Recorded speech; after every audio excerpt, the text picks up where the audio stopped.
កីឡាករមួយដែលចិត្តខ្លាំងចិត្តធំដែរទៅលើឆាកអន្តរជាតិណាបោះឆៅចង់នៅណាគាត់តបៃដែរតបៃផ្ទះលេខ2តបៃនៅឆាកអន្តរជាតិផ្សេងហើយមួយវិញទៀតក៏គាត់បានដកនៅអារម្មណ៍ប្រិយមិត្តយើងនឹងវាច្រើនឆ្នាំមកដែរហើយបាទអញ្ចឹងណាអ្នកដែលនៅសល់ចាស់មាន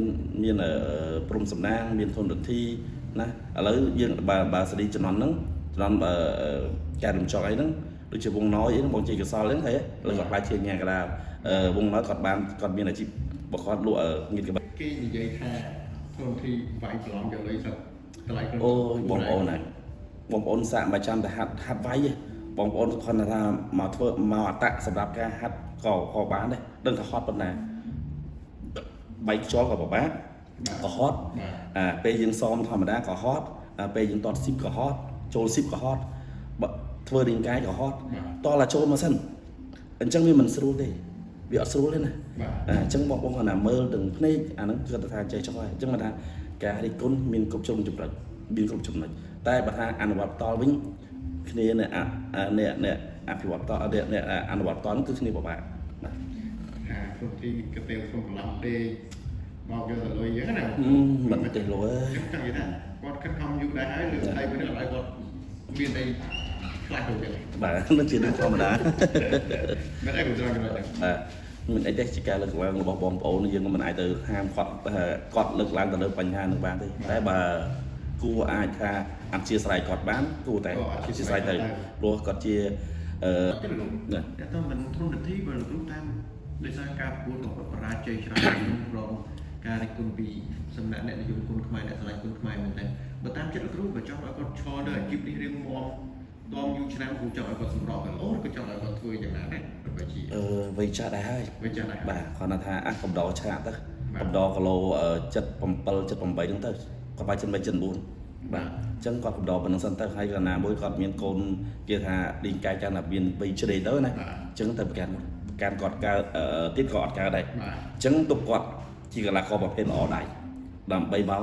ផ្ដោតជាបទពិសោធន៍ទៅកីឡាករថ្នាក់ជាន់ក្រោយចំនួនក្រោយវិញបាទបើយើងផ្ដោតទៅលើគាត់ថាគាត់គូតែតម្លាក់គីឡូចេះចុះខ្ញុំគិតថាមិនអាចទេទោះតម្លាក់មិនក៏ដោយក៏មានពេលកម្លាំងគាត់នៅតែចង់ទៅតាមនោះដែរអញ្ចឹងយើងគួរតែឲ្យគាត់គួរតែថ្ងៃណាគាត់ចង់បង់ចោលចង់ព្យួរកង់ឲ្យគាត់ព្យួរទៅណាប៉ុន្តែយ៉ាងណាក៏ដោយក៏យើងមានកីឡាករមួយដែលមានបទពិសោធន៍ទៅលើសង្វៀនជោគជាំដែរតែមែនតើអញ្ចឹងថ្ងៃណាមួយគុំគាត់ស្នងក៏បានអាចនឹងគាត់ជួបកង់ដែរបាទរឿងនេះវាអញ្ចឹងបាទបើសិនគាត់នៅដល់ពេលគាត់ចង់ជួបកង់កូនគាត់អាចឡើងមកនៅឈរនៅប្រភេទគីឡូធំដូចជាឧទាហរណ៍ថា63កន្លះទៅឡើង5ចុះណាសម្រាប់ប្រភេទគីឡូស្តង់ដានៅលើឆាកអន្តរជាតិអញ្ចឹងគាត់អាចបង្ហាត់ពីគាត់អាចផ្ដល់នៅជាបទពិសោធន៍ដែលជាការប្រកួតជោគជ័យរបស់គាត់នៅលើសង្វៀនបែបយ៉ាងម៉េចដល់កូនគាត់បាទហើយឬក៏សិស្សរបស់គាត់មិនគាត់ថាកូនអាចស្នងឲ្យបានទេណាពេលខ្លះបាទតែពេលខ្លះទៀតគេនិយាយថាធនធានវាយប្រឡំយកលុយទៅតម្លៃអូយបងប្អូនហ្នឹងបងប្អូនសាកមកចាំតែហាត់វាយបងប្អូនគាត់ថាមកធ្វើមកអតៈសម្រាប់ការហាត់ក៏បានដែរដឹងថាហត់ប៉ុណ្ណាបែកខ្យល់ក៏ពិបាកក៏ហត់ពេលយើងសមធម្មតាក៏ហត់ពេលយើងតតស៊ីបក៏ហត់ចូលស៊ីបក៏ហត់ធ្វើរាងកាយក៏ហត់តឡាចូលមកសិនអញ្ចឹងវាមិនស្រួលទេវាអត់ស្រួលទេណាអញ្ចឹងបងគាត់ណាមើលទាំងភ្នែកអាហ្នឹងគឺថាចេះចុះហើយអញ្ចឹងមកថាការរិះគន់មានគ្រប់ជ្រុងចម្រិតមានគ្រប់ចំណុចតែបើថាអនុវត្តតវិញគ្នាអ្នកអភិវឌ្ឍតអ្នកអនុវត្តតគឺគ្នាពិបាកបាទថាព្រោះទីកពេលក្នុងកន្លងទេមកយកទៅលុយយើងណាមិនទេលុយចឹងនិយាយថាគាត់ខិតខំយូរដែរហើយលើស្អីវិញឥឡូវគាត់មានអីខ្លះទៅទៀតបាទនឹងជារឿងធម្មតាមិនអីក៏ច្រើនចំណុចដែរបាទមិនអីទេជាការលើកឡើងរបស់បងប្អូនយើងមិនអាចទៅហាមគាត់លើកឡើងទៅលើបញ្ហានឹងបានទេតែបើគួរអាចថាអធិស្ឋានគាត់បានគួរតែអធិស្ឋានទៅព្រោះគាត់ជាកីឡាករមួយដែលចិត្តខ្លាំងចិត្តធំដែរទៅលើឆាកអន្តរជាតិណាបោះឆៅចង់នៅណាគាត់តបៃដែរតបៃផ្ទះលេខ2តបៃនៅឆាកអន្តរជាតិផ្សេងហើយមួយវិញទៀតក៏គាត់បានដកនៅអារម្មណ៍ប្រិយមិត្តយើងនឹងវាច្រើនឆ្នាំមកដែរហើយបាទអញ្ចឹងណាអ្នកដែលនៅសល់ចាស់មានព្រំសំណាងមានធនរដ្ឋីណាឥឡូវយើងបើសេរីជំនាន់ហ្នឹងជំនាន់ការរំចោកអីហ្នឹងដូចជាវងណយអីហ្នឹងបងជ័យកសលហ្នឹងហ៎ឥឡូវគាត់ខ្លាចជាញ៉ាកដាលវងណយគាត់មានអាជីពបើគាត់លក់ងៀតក្បីអញ្ចឹងបងប្អូនខ្លះគួរតែបាទគ្រប់ត្រូលនៅជាអ្វីដែលជា ស្នាដៃរបស់កីឡាករយើងបាទតែគាត់ខំកសាងមុនមកបាទគាត់ខំប្រកួតមកជារឿយៗរហូតដល់មានផ្នែកចំណងថ្មីនេះអញ្ចឹងដោយសារមានពួកមានគាត់ដែរបានអាចមានគុណខ្មែរយើងស្នងតគ្នាបាទអរគុណច្រើនទៅបាទអរគុណថាត្រឡប់ទៅវិញបើសិនជាប្រកួត kickboxing ទៀតគាត់ទូជីវិតខ្ញុំសួរគាត់តបខ្ញុំហ្មងបើប៉ះម្ដងទៀតគាត់ថាទៅរួចអត់គាត់ថាប្រហែលគាត់មិនទៅរួចជាមួយកីឡាករចិនហើយតែកម្លាំងទេសៈដែលការដកខ្លួនភ្លាមពីបុលសង្ឃឹមដោយសារបញ្ហាសុខភាពដោយបុលសង្ឃឹមបានផងបញ្ជាក់យ៉ាងទូជីវិតអាចจะគ្រោះថ្នាក់ឬគ្រោះលើកនេះសម្រាប់ David ក៏ធ្លាប់ជួបហើយខ្ញុំក៏បារម្ភទូ David ដែរបាទខ្ញុំក៏បារម្ភចំពោះទូ David ដែរដោយសារអីក៏ដោយសារអីជួបគ្នាលើកទី1នៅប្រទេសចិនគាត់ស្លាប់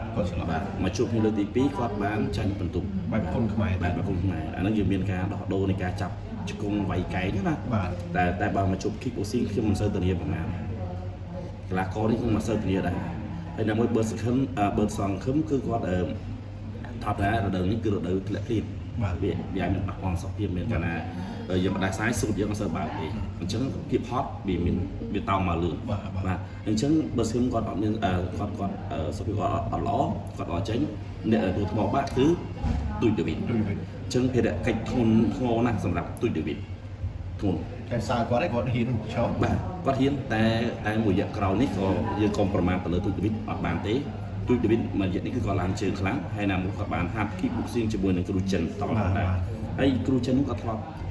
វាយពីស្បាត់រំម្ដងហើយពីស្បាត់វាយយកឈ្នះវិញបាទអញ្ចឹងទៅរមបាទទៅរមអញ្ចឹងសម្រាប់ទូច David គាត់មានបទពិសោធន៍ក្នុង kickboxing ផងហើយណាមួយគាត់កំពុងតែហ្វឹកហាត់ kickboxing ផងអញ្ចឹងខ្ញុំឃើញថាខ្ញុំអាចយល់ថាទោះឈ្នះមិនឈ្នះសាកមើលសិននៅលើសង្វៀនគ្រប់វិនាទីមានរយការដល់គ្នាបាទទូច David គាត់អាចបិទបានហើយចូលដៃ David វិញចូលដៃ David វិញក៏មានបញ្ហាដែរបាទចិនហ្នឹងក៏មិនគាត់ដែរបាទប៉ុន្តែខ្ញុំសូមជូនពោគាត់ថា David នឹងអាចឆ្លងទៅចុះបាទ David នឹងបំពេញភារកិច្ចនេះបានល្អចុះព្រោះ David មិនមែនកីឡាករខ្ជិលទេបាទ David គឺជាកីឡាករហ្វឹកហាត់ប្រចាំថ្ងៃបាទអញ្ចឹងចំពោះ David ប្រហែលជាបញ្ហាមានត្រឹម50%ទេបាទ